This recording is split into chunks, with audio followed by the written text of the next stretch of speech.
Hello and welcome back, everybody, to the DanJohnUniversity.com podcast. I'm Dan John. This is episode 179. And as always, I'm glad to be here. Remember, if you have questions, email them to the podcast at danjohnuniversity.com. I'll do my best to answer each and every one every week, but as you can imagine, there's a lot of questions coming in. I'm doing my best. Which brings me to an important point, and I want to share this with you. I was doing a workshop a couple of years ago for the tip of the spear of the U.S. Navy, and very proud to be part of them. And because of scheduling, we were doing a retreat, so it was down in Palm Springs. And because of scheduling, when I did my first workshop, only one person was in attendance, and it was an hour and 15-minute workshop, and I did the very best job I could. And it's interesting because we still are very good friends. This person has been in my house many times. In fact, he was at my daughter's wedding. We're good friends. And the point I'm trying to make is this. Somebody told me the other day that my podcast is really growing, and I think that's great. But here's the thing, folks. If 5 people ask me questions and only 5 people watch the show, that's great. I don't mind. What I want my legacy to be is one of a person who, kind of did the extra work, showed up, got better, and here we go. That's kind of what I try to do. So I really appreciate all the new people watching, and I really appreciate the numbers going up.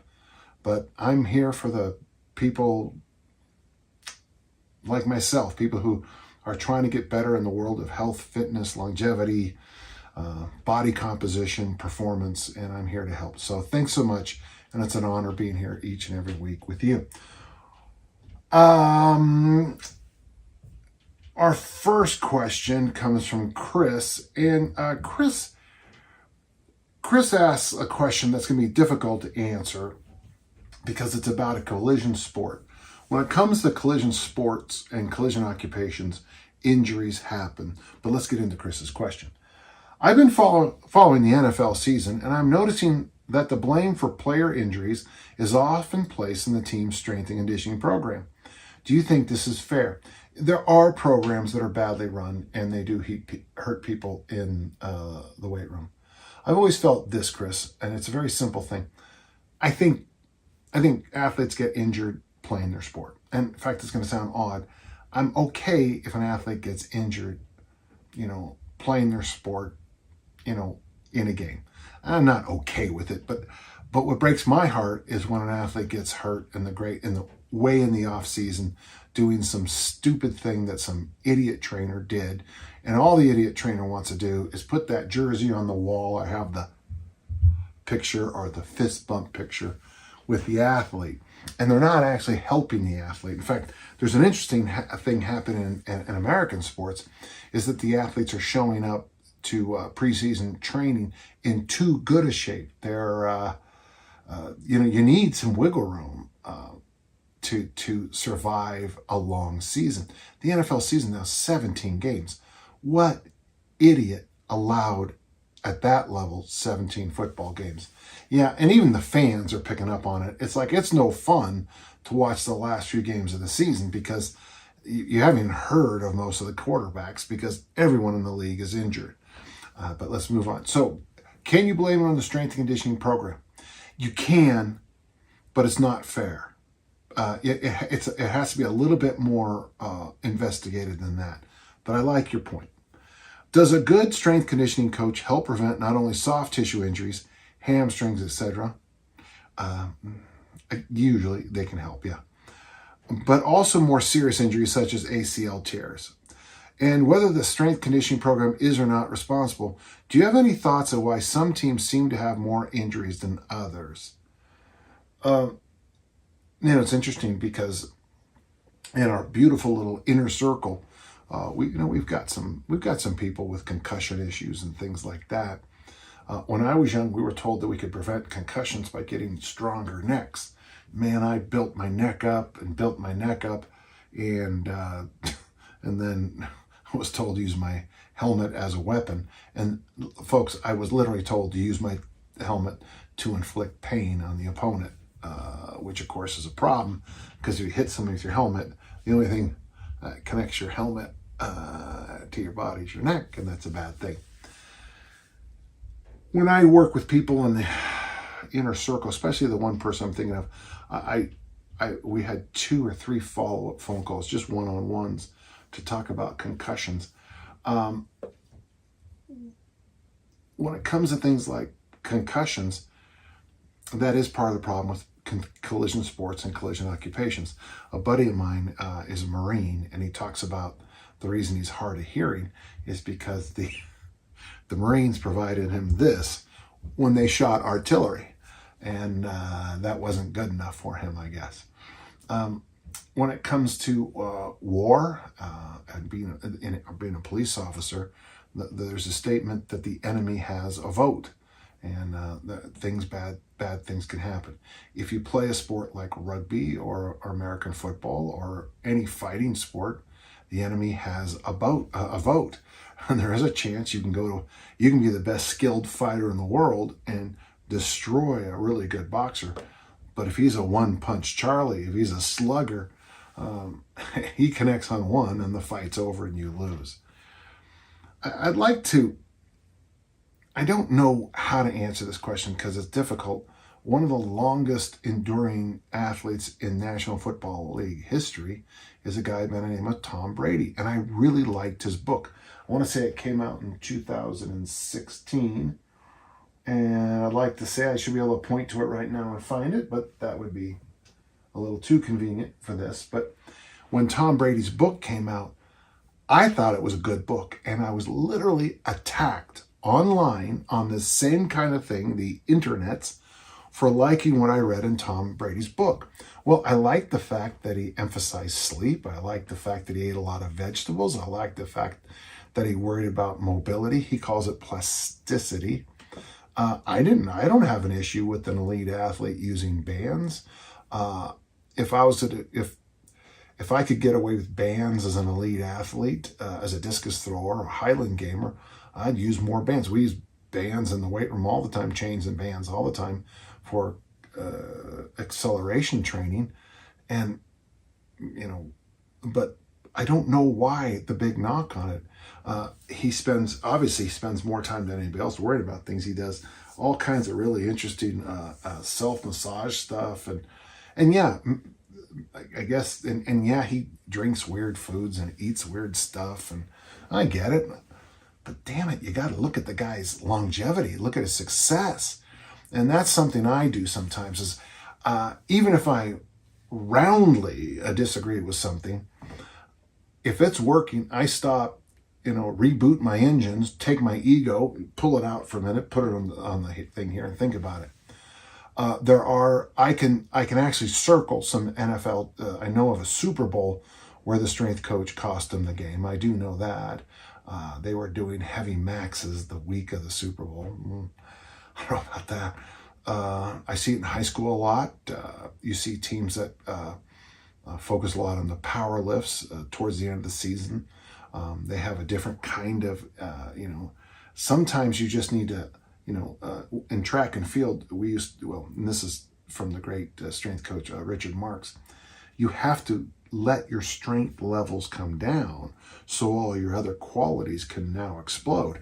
To throw I can remember throwing the discus, and I don't know if I need to say meters or feet here, but I remember throwing the discus 160 to 170, and those efforts felt much stronger, harder than when I was throwing 190 the next year or two. Because the next year or two, I wasn't constantly trying to get stronger in the weight room. In fact, my senior at Utah State, and I'm looking at a beautiful Utah State thing on my wall here. My senior at Utah State, I was just sick and tired of being in the weight room all the time. And let's see, I just made a set of numbers that I wouldn't go over. I'm just spitballing now, but I don't think I squatted over 385 because I read something that you only needed, whatever you could clean, you only needed to squat 20 pounds more, 10 kilos more. I think it was Vasily Alexiev who said that. So I said, forget it, man. I'm not squatting over 385 anymore. I could power clean my senior year, 365, 165 kilos. And so my senior year, man, my Friday workouts were a single with 80%. I got that from Kevin Brady, our New Zealand coach. And I guess what I'm trying to say is, yeah, you can really overdo the weight room. Some of the best coaches I've ever respected, Jimmy Johnson, Bill Walsh was another one like this. They didn't like guys who looked really good, on the beach. They wanted people who could play the game.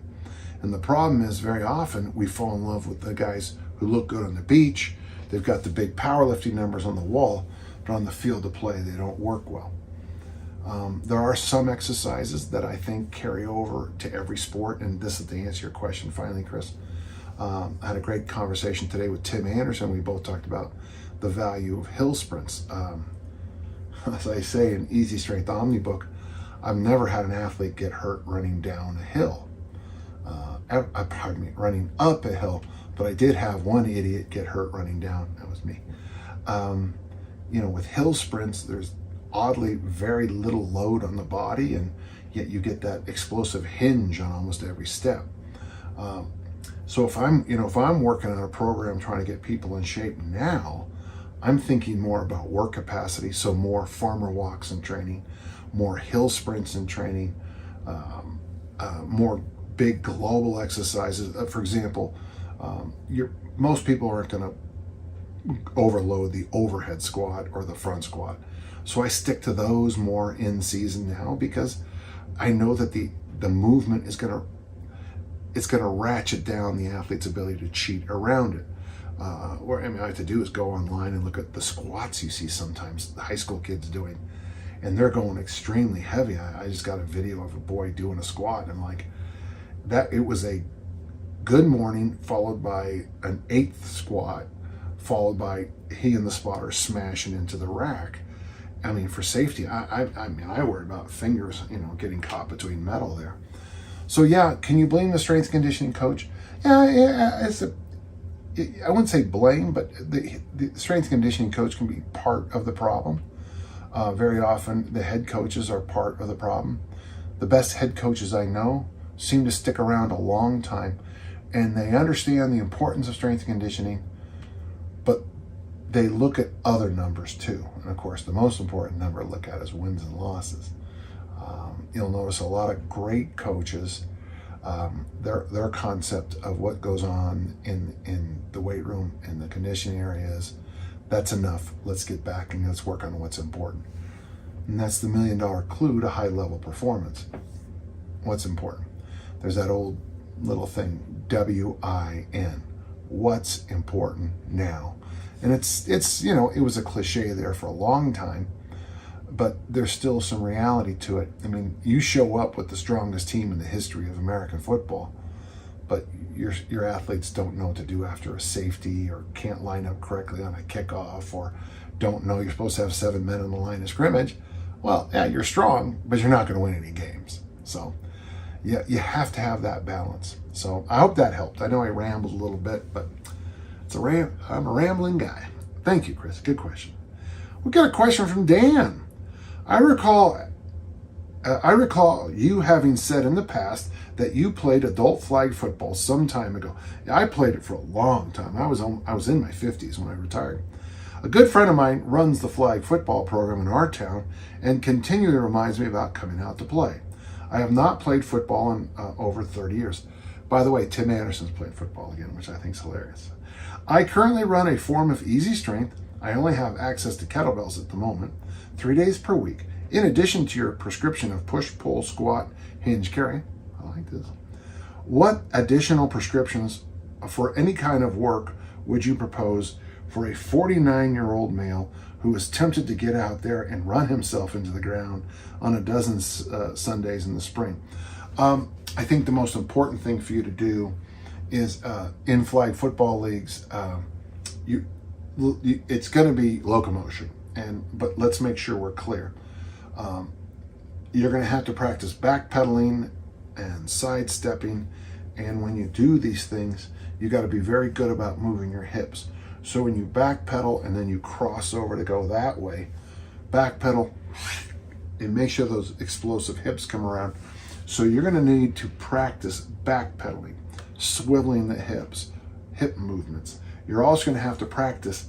So, if you haven't sprinted in a while, you don't want that first game to be the first time you sprint in, 20 years.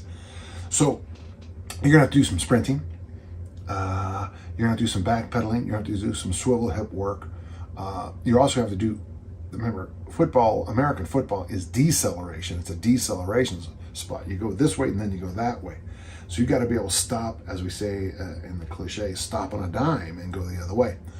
What I would recommend is that you have at least 1 or 2 sessions a week where you build up your sprint conditioning.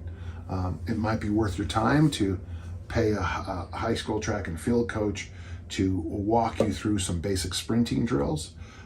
Depending on where you're from, we used to call them high knees and butt kickers, but now they're called A-B steps, and they have all kinds of, there's this huge language behind it now.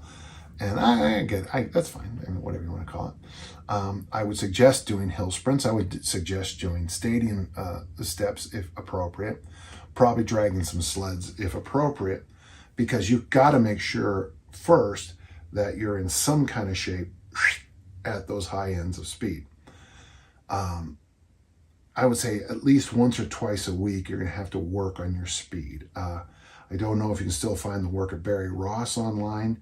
I know that Dragon Door has a really good article by Barry on how he trained Alyssa Felix as a high school girl. And I still think her training then was brilliant. Yeah, I mean, they did deadlift and bench press, which is still, I mean, it's Power of the People. Pavel's book, which was brilliant. And then you're going to have to do some backpedaling and some swivel work. The easiest way to do that, I think, would be to get a football and play catch with your friends and run some patterns. Take your time on that. The first time you go out, work on some simple things like catching slants, catching some quick outs, catching some stop patterns, or whatever we call them, a stop pattern today. Slant, quick outs, stops, just so you get used to planting and getting your hands up there. Plant, get your hands down there, get your hands up there. Practice that a lot. But I would give yourself weeks of preparation before you play in your first game. What you'll find in the first game in an adult league is in the first game, it is 100 times more dangerous. It's the most dangerous game. After that, everyone's hamstrings are tweaked, the knees hurt, the joints hurt, and everybody kind of goes, okay, let's have some fun. But that first game is the Super Bowl, okay? But if you show up in any kind of shape, you'll be very happy. Now, I don't know where you're from, but one thing I did learn as a football player is if I could practice on a beach or any sandy area, maybe you've got a sand volleyball pit, where you can practice chasing somebody. In fact, playing the game is wonderful. And you learn, because it's so much more, it's like a safety belt, okay? When you make a hard cut on sand, the sand goes with you. It doesn't twist your ankle. It doesn't bite the ground. It moves. And then it gives you a chance when you're in deep sand, like we had in Pacifica and Half Moon Bay growing up. If you're trying to chase somebody in deep sand, you learn very quickly that you could only be this far ahead of me, but I can't catch you in deep sand. So it taught you to be a little bit, to use your eyes more. It'd be nice to know how many plays in a game you're going to run, but I would suggest you get yourself into catching running patterns, just the slant out and stops. Get yourself to catch maybe the first couple times 20 to 30 of those patterns, and then build yourself up to a total of 100 as soon as you can. And then, that's a lot, but, add some other patterns, be working with other teammates. 100's a lot. But, start working on the post and the flag and the streak patterns after that. But make sure you get a lot of quality time. Make the cut, get your hands up. Make the cut, get your hands up. If it's somebody else's turn, get out there, backpedal, and just practice swiveling your hips. I hope that helps. Thank you. We have a question from Santiago.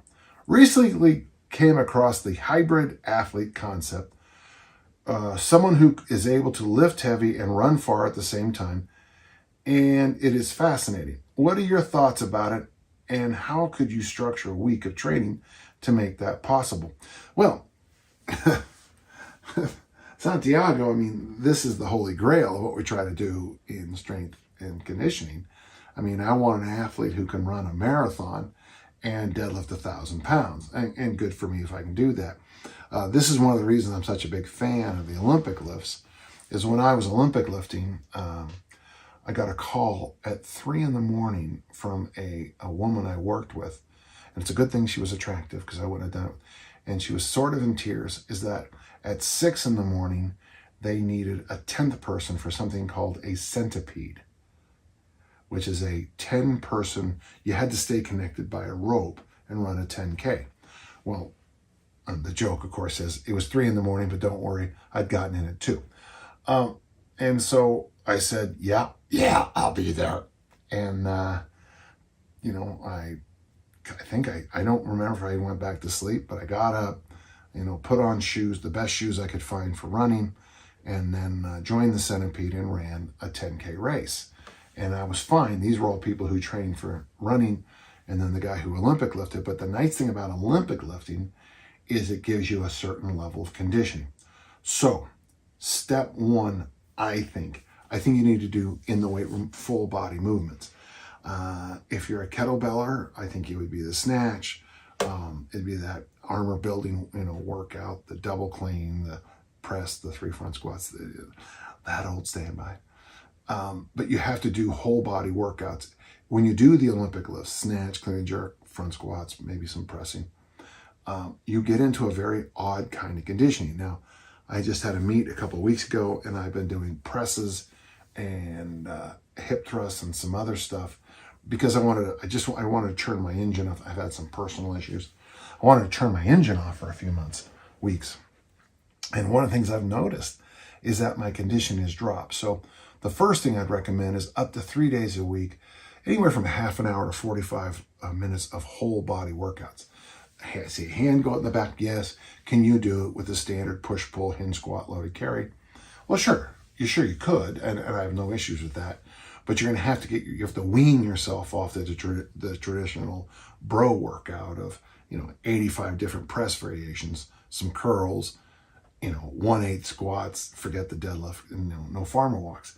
You're going to have to take it seriously to do whole body. And so if you do push, pull, hinge, squat, loaded carry 3 days a week, use the workout generator. That's probably good.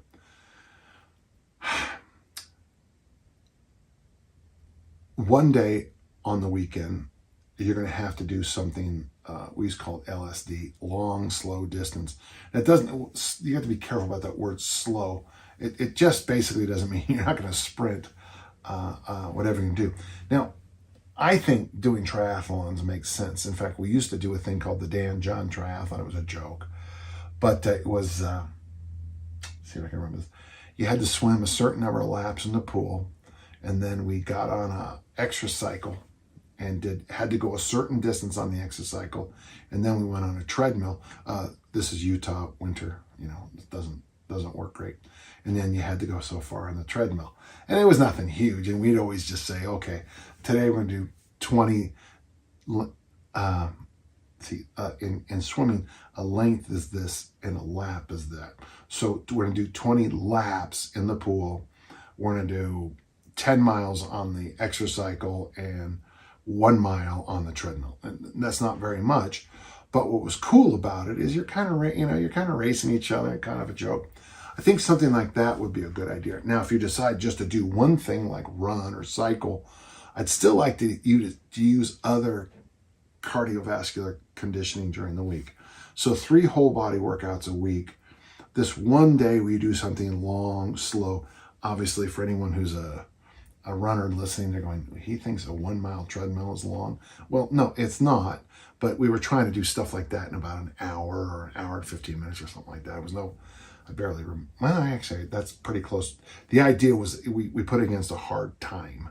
So if you're a crappy swimmer, 20 laps will take, I guess it would take the hour. And so the idea was just to get better at all three.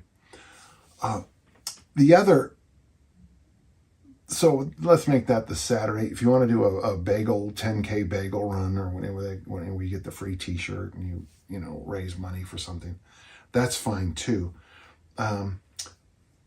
Over time, I think you also want to have one other sprinty kind of day, okay? I think there's no problem with having some, like at Utah State, our good distance runners would roll out of bed every day and run anywhere from 5 to 7 miles. And to them, that was just to get, you know, that's like me doing a bodybuilding workout. It was just to kind of wake you up. But I mean, that ideally, you would probably have a cardio session every morning and this Olympic lifting or whatever whole body workout those 3 days a week. So Monday, Wednesday, Friday, some kind of conditioning, some kind of Olympic lifting, one long day, Saturday, and then one other day where you just work on more high-end speed work, whatever that would mean to you. Not everybody can go out and sprint, and not everybody can go out and cycle fast, not everyone can go out and swim fast, but that would be, for most people, reasonably what you can do. The reason I'm kind of exacting what I told you, this isn't the first time I've answered this question. It comes up a lot, especially like in the inner circle or on my one-on-one calls. A lot of people are trying to figure out that continuum. Now, I don't agree with what I'm about to say, but a lot of people draw a line and they put strength on this end and they put cardiovascular on this end. And this is being really, really, really strong. This is being really, really, really in cardio shape. And then you try to find places on the continuum. I don't think that's a very smart way of looking at this. The human body is much more nuanced than that. But I look back on certain times in my life, I would say the aughts, I was in very good cardio shape and very strong. I would obviously go back to my high school and college years where I was, but what did it for me back then, and this is an important thing to circle around as I finish up here. When I was in high school in the fall, I played American football. In the winter, I wrestled. In the spring, I was a hurdler and a discus thrower. In the summer, I lifted weights, played church basketball, and played soccer football. And that's what I did. And so I was constantly lifting weights and then playing sports. A lot of playing. And then we played pickup basketball, So I was doing a lot of things. In Santiago, if there's anything, if you want to make this work, you're going to have to pull yourself in the idea that this is going to be a 3 to 5 year process, and you're going to have to put in a lot of time in the weight room and a lot of time on the field of play.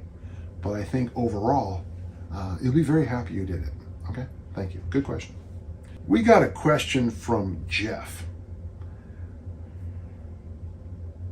I was wondering if you feel that either double kettlebell swings and or cleans would yield a transfer of strength to barbell deadlifts. Well, absolutely. But here's the deal, man. And Jeff, I've mentioned this story before, so I want to be a little careful here. Now, if you read Return to the Kettlebell by Pavel, he does talk about this person that did 3 sets of 20 with double kettlebell deadlifts, which are not very hard, but up their deadlift. But I have my own story, and my story is this: I was asked by the captain of Utah State's powerlifting team if I would lift as their 100-kilo lifter on Saturday. Now the issue was he asked me on Thursday to lift in a meet on Saturday because their 100-kilo lifter, which surprised nobody, dropped out because he was being on the platform is a lot different than being in the gym. And so I did, and I waited at 9 a.m. on Saturday, and 3 a.m. Sunday morning, because powerlifting takes years to go through their meets, I asked the official, what's more than that weight on the bar? And he said 628. So I went out and deadlift 628 to be the last lifter of the contest. And yay for me, aren't I wonderful? The thing is, you got to understand, I never once deadlifted preparing for this. Never. The only time I've ever deadlifted was both of them were on bets. And just to break gym records or prove Bob Arillo that I was strong. So the strange thing about deadlifts, especially now people keep asking me, Dan, how do you know if you're a hinger or a squatter? Well, I wrote a book called Easy Strength Omni Book, available at easystrengthomnibook.com, where I explain it. And I'm not gonna go into the hinge and squat thing, but I am born to hinge. So for me, when I do double kettlebell swings and double kettlebell cleans, like you say, my deadlift will be better than someone else, because I'm born to hinge and I'm born to press. Or at least that's how I am. Whether it's DNA or just choice, I don't know. So anytime you do and it's the strangest thing, Jeff,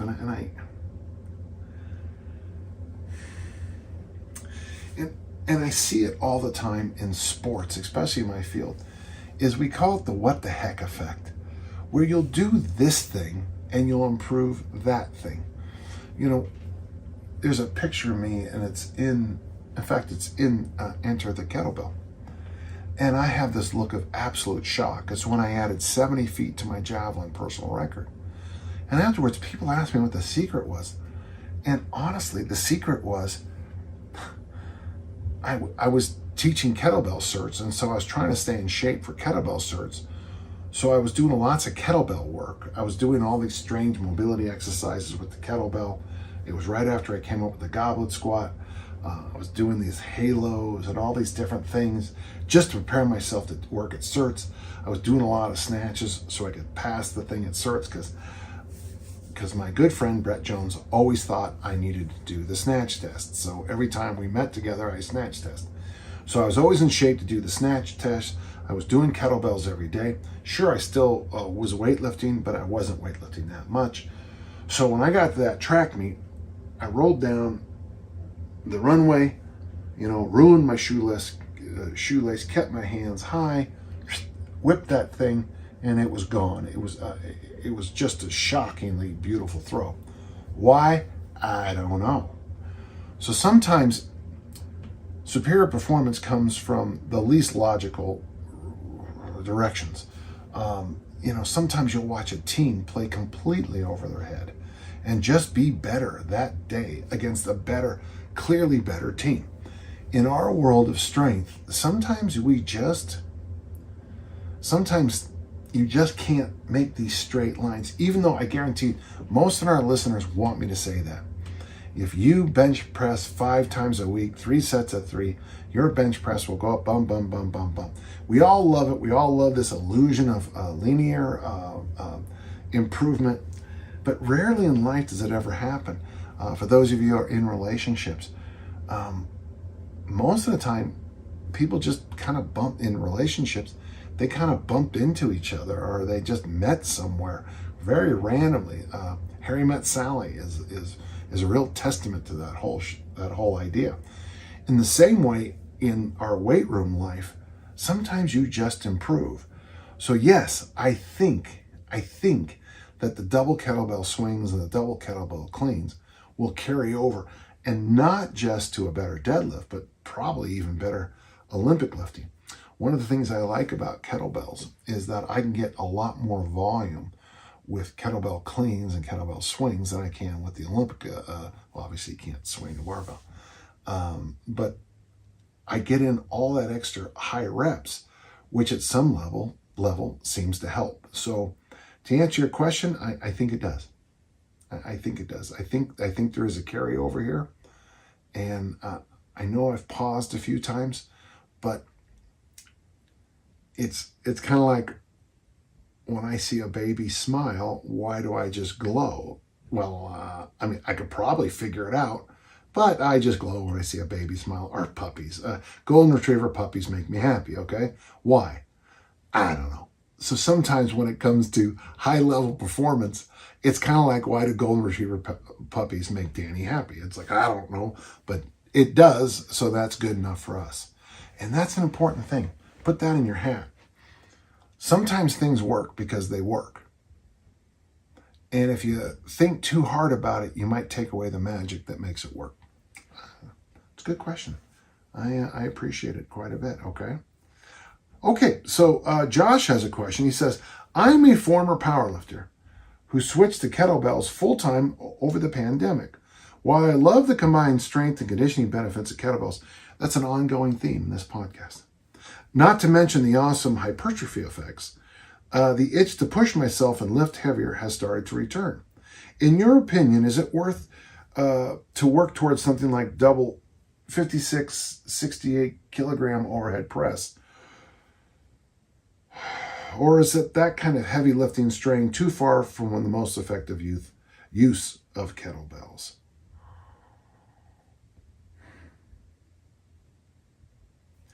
You know, it's weird because, you know, your question is a good one. So I'm a barbell and kettlebell guy. And what I began to see, now, I used to always say I have 32 kettlebells. Now, I'm in the mid 40s for the number of kettlebells I have. And I got a lot of kettlebells, but I also have 3 Olympic bars. I'm not bragging, it's just how things happen when you collect equipment for a long time. I still think, this is my humble opinion, that most people still don't get enough out of their lighter kettlebells because they're still trying to use them like dumbbells and barbells. If you have, and this was an eye-opener for me, the double 32 front squats. Now listen, I'm a big kid, I'm a big engine, and when I'm doing double 32 kettlebell front squats, I know that on the barbell, that's not very much weight. I mean, it's nothing. It's a warm-up for me. And if I do a set of 8 in the barbell front squat with 75 kilos, 165 pounds, I mean, I'll be like, okay, that was fun and didn't get anything out of it. But if I'm doing double 32s, which is, it's about 140 pounds, because they're sliding down my chest the whole time, my body is anacondaing back. I'm fighting because I don't really have a very good grip, even though I'm an instructor, I know what I'm doing. But doing a set of 8 with double 32s just kills me. I'm pretty strong character. I guess I became very popular online when somebody asked me about how did I pick up the beast, how I trained for the beast. Well, we were down in San Diego, and I'd never seen a beast before. So I walked over, I picked it up, and I pressed it. That was my training. See the beast, press the beast. Now, why did I press the beast so easily?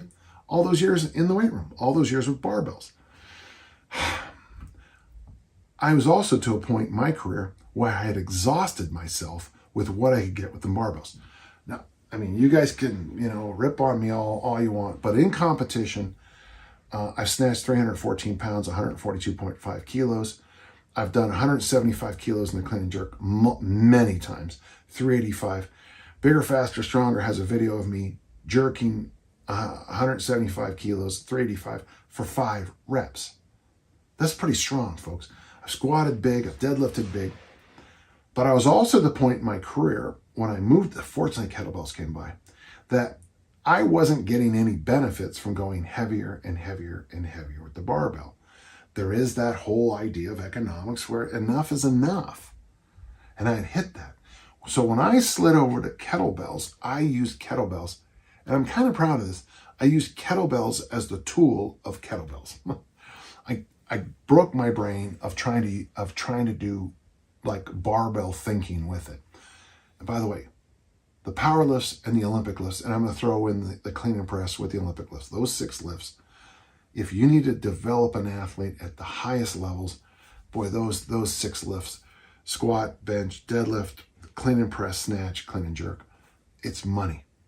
And when you get those numbers high enough, you're high enough. Then you need another tool to move around. Now, that's why I like kettlebell complexes. I like dumbbell complexes. I like circuit training. I like all those other things These are John Powell's journals from his 1980 and 1984 Olympic years. And you'll see that he uses a lot of circuit training in them early in the year. I think one of the boons of kettlebells is that those circuits, those high reps, build a different kind of conditioning. I would even say, I gotta be careful. I was about to say a different kind of muscle, but you know, that's not what I mean. Maybe a different kind of response from my muscles that seemed to knit me at that time into being a much better thrower. That was a long segue, but okay, here you go. Are heavy kettlebells useful? Well, I mean, yeah, but, and this but's important. Using kettlebells, you know, making some goal, like one of my guys from the inner circle, his goal is to double kettlebell front squat, double 32s for 5. I mean, that's not, I mean, when I throw those numbers out, when I just say the numbers out loud, I'm like, oh, that's nothing.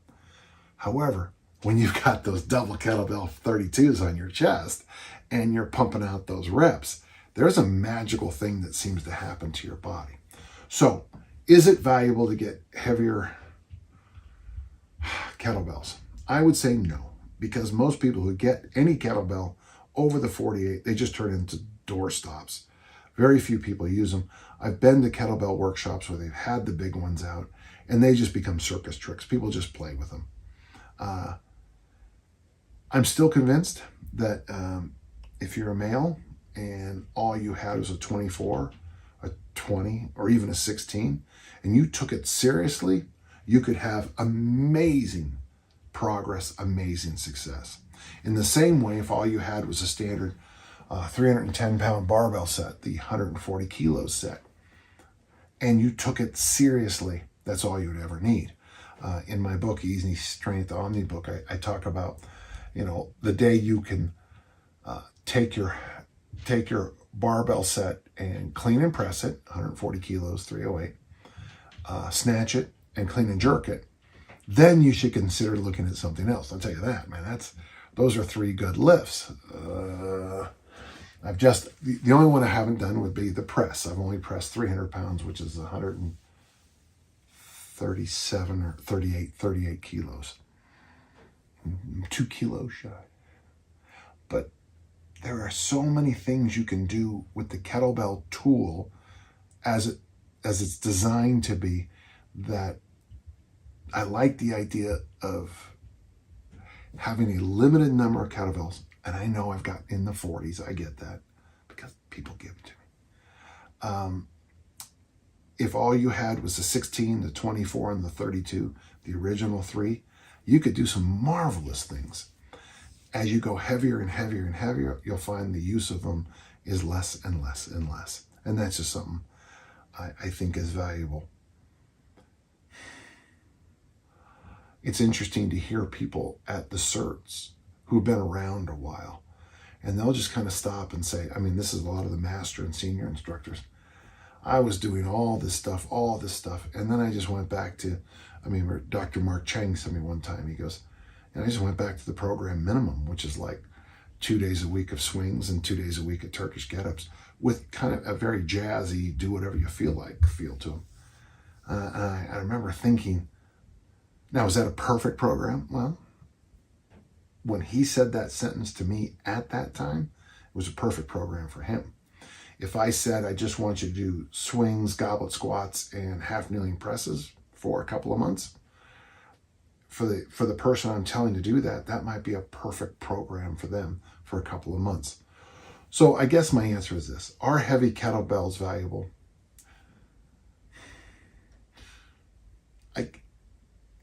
If I'm running, or if I have a big gym and I'm running a cert, I wouldn't mind having them around when we're doing things. But most of the time, the answer would be no. And if you do have a home gym, it's going to be really hard for you to explain, why you have a 60-kilo kettlebell that never moves from that spot right there. In the same way, my 48 never moves from the spot that it's at right now. Use the tools as they're designed, and amazing things can happen. If you do the kettlebell 6, the press, the Turkish get-up, the goblet squat or double kettlebell front squats, the clean, the swing and the snatch, and you really take your time digging into those, you know, you're gonna learn some interesting things about yourself and your body, and knit yourself together in ways you can't believe. And if you also have a barbell, and after you know, 3 months of barbell, 3 months of kettlebell, you know, at the end of a couple rounds of that, get back to me, because I think you'll be very happy with that decision. I hope that helps. It's an outstanding question. Eric asked a question. I'm not too sure I can help, but I'll do my best. I know how much you love the binary. If you had to choose between A and B style questions, I had a one-on-one call with somebody who was actually a theologian, and the theologian gave me a binary question, and then we kind of laughed about it later on, because it's like, you know, binary is not a good way to look at a lot of things in life, but I'm okay with it. So let's take it in the opposite direction just for fun. Let's pretend you have both an average Joe and an average Jane, average height, average weight, average everything. Dear God, I couldn't imagine anything worse than to be average at everything. But they work as actors, actresses, and have both been cast for the leading role in the next superhero movie. You have 1 year, oh, thank you, that's awesome, to get them in superhero shape without CGI or performance-enhancing drugs. But you get a practically unlimited budget to help you out. How would you do it? Well, I tell you, I love the idea. I would also do the same basic thing if we had one of those fat loss shows. The number one thing is I would try to get the people away. I didn't say isolated, but there's some places up the Northern California coast. There are some like Fiji and some other places. But I'd like to get them in a situation where they're not going to get influenced by a lot of exterior stuff. Certainly welcome to have spouses and girlfriends, boyfriends, friends, whatever. There's this show, it's on Netflix, and it's the guy who's Thor. And I watched it. I struggled. That and the one about Goop. I could barely, these shows kill me. But his two friends who hang around him constantly, and I don't know why he's in his entourage, but they're supposed to do this intermittent fast for a couple days, and they start eating pizzas. I don't want those guys around. So the first thing we want is some level of isolation so we can stay focused. You're probably going to be bored with what we're going to do, but it's pretty simple. First, I think the reason I want to be isolated is I want to get them away from as much, I guess the new phrase is blue light, all the lights and blue lights and stuff. I would like to get them in a place where they can go to sleep when the sun goes down, get up when the sun comes up. And ideally, we have a period of time where the sun goes down early in the day and comes up a little bit later. So we do have a period of time where they are sleeping 10, 11 hours a night. I like this idea already. The second thing is obviously we are going to be in charge of their nutrition. So the first big one, quiet. It'd be great if they had a whole library of books. They always wanted to read all of Sherlock Holmes and all of Agatha Christie's Hercule Poirot series. Great. That's what I want. That's okay there. So they're going to do a lot of reading. They're going to read the Bernie Rodenbach burglar series. They're going to read every day. And that's going to be the biggest part of their entertainment. I love the idea of card games, board games, things like that. Very little social media. And the reason I want that is I want their focus to be on taking care of business with sleep and nutrition. The workouts are going to come in a minute. I do think the other idea is nice, is that if we ate dinner every night at 5, and probably so after we eat dinner, we would probably go for a short walk. It'd be nice to have a beach nearby, and it'd be great if it was foggy sometimes, a short walk after dinner, and then kind of start winding down, read in front of a fireplace. It's nice. on a comfortable couch for an hour or so, get drowsy naturally. You didn't mention supplements, so I won't even use them, but any kind of sleep supplement is fine. I mean, whatever you want to use. I use Hibernate, but and then sleep. When they wake up in the morning, we would begin. I would love to see if we could really overdose them on a lot of coffee. Drink a lot of coffee in the morning. Go over what we're going to be doing today. You'll notice there's no food mentioned. And then we get them into the weight room. I would say probably in this scenario, I'm going to probably have them 3 to 5 days a week training. Let's start off with just a simple template. Let's start with 5 days a week of just something as simple as easy strength. But we're going to practically do probably no work this way at all. We will do a lot of pressing, vertical pressing and vertical pulling, because that gives you more of that barn door look, okay? Squats, I probably will just do the movement of squatting to keep them happy and healthy in the hips and knees. But we will, and the reason is huge legs don't look that good. They don't really carry well in the movie. Now in Twins, he's showing off his calves a few times, but we're talking about a different kind of look here than Arnold in Twins.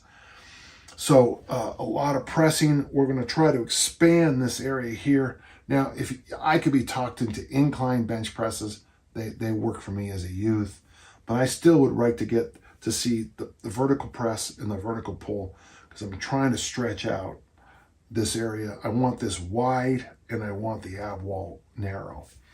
So vertical push, vertical pull, squats just for mobility and health purposes, but I would like to see some serious hinging, a strong, and I would love if we get them to do like hyperextensions.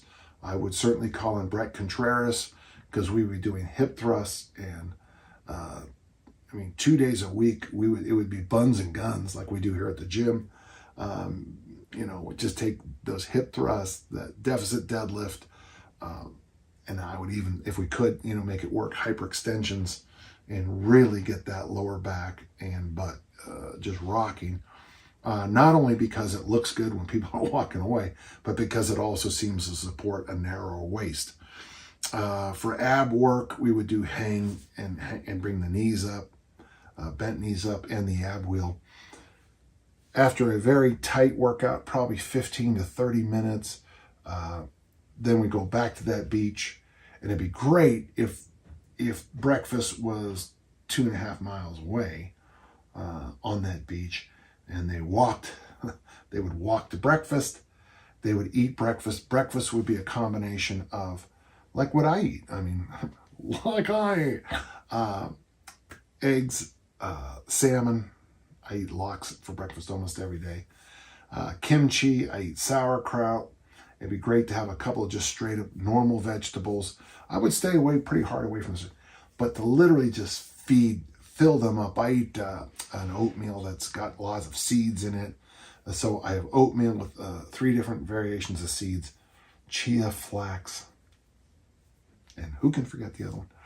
And with protein in there, and really get them full. So with the vegetables, the vegetables, the 2 proteins, the protein that's in the oatmeal, 2 proteins would be the eggs and the salmon, plus the protein powder that's in the oatmeal. And then after that, ideally, we'd have them walk back to the base. So we've already got a 4 to 5 mile walk in, one still fasted and the other one post, and then come back. And then what I'd like to do is give them a chance to unwind. I'd love it if we could do like some kind of recovery work every day. My sauna is right here, but I think playing in the ocean would be wonderful. Anything that's cold, if you're in Galway Bay, you go to Salt Hill and dive in. It's cold. If it's Northern California, the water. Saunas, the place I stay at with Josh Vert, they have a sauna that's right next to the ocean, and I got to tell you, the combination of the ocean air and the sauna is game-changing. Would we need a second workout in the day? If we do a second lifting workout, it would only be for weak points. Push, pull, the hip thrust, the butt work, the lower back work, some arm work as appropriate. You do have to be a little careful. The afternoon could be some weak point. And honestly, if they come in with overweight, then that's just maybe then we do a little bit more work. Before dinner, we'd give them a couple hours. Napping would be great, reading, work, whatever they need to do. And then dinner would be protein heavy, veggie heavy, a real mix. So basically I'm looking at about 2 meals a day. Hand goes up. What about things like protein supplements? Now that's something we have to weigh in after a while. I'd have to give that. I would like to see, you gave me a year, so you're going to give me 2 months of just this kind of thing. Boring, easy strength workouts. Probably 12,000 steps a day in sand, ideally. A little bit of cold water, either in the ocean or whatever, however it works out. Maybe sauna too every day. And then, of course, 2 major meals with lots of veggies, lots of protein, lots of fiber. And then after about 2 months, we check in. If we notice some things are lagging, we do the math, and maybe we have to up the protein intake. Maybe we have to up the fat intake. But really what you want to do is just keep coming back and getting those. Focus on, you want to, if for those who are bodybuilders, you want to focus on the deltoids, the triceps, spine erectors, and glutes. And then hopefully everything else just razors you down. I like the idea of really pushing the press. Right now I'm doing Vince Garonda's honest workout in the press. Basically that's 8 sets of 8, and I go up and then I come down. And I've noticed some good things with my shoulders. And I keep joking that there's not enough room in my garage door for me to walk through it. But you can do that. Now remember, we're tweaking for a movie, okay? This isn't performance. This is to look good on the screen. Recovery is going to be important, but the most important thing is it's going to be just the due diligence of 360 probably days of lots and lots of vegetables, lots of protein, lots of water. Obviously, I don't know why I didn't mention that until now. Recovery work and turning the engines down. And again, they can have the whole afternoon to go with their dialogue coach or their language coach, or whatever they need to do. But I think you could do it fairly easily. The longest part of every day would be the walks. And I think that's indispensable. After that first 2 months, we might have to look at intensity, like maybe add a sprint workout or hill workout, or even, beach workout, or even games. You are going to be dealing with a lot of getting bored. So maybe at the end of every 3 months, we would send them down to an all-inclusive somewhere and just say, let the wheels go off. Interesting thing, when they come back after those all-inclusive 5 to 2 week vacations, they're probably lighter on the scale, because that's usually what happens. When people constrict, and then let it go, their body actually adapts and leans back up. So, hey, that's a great question, and I liked it a lot. And that'll bring us to a close. That was a fun question. And as soon as you get the resources, who asked that question again?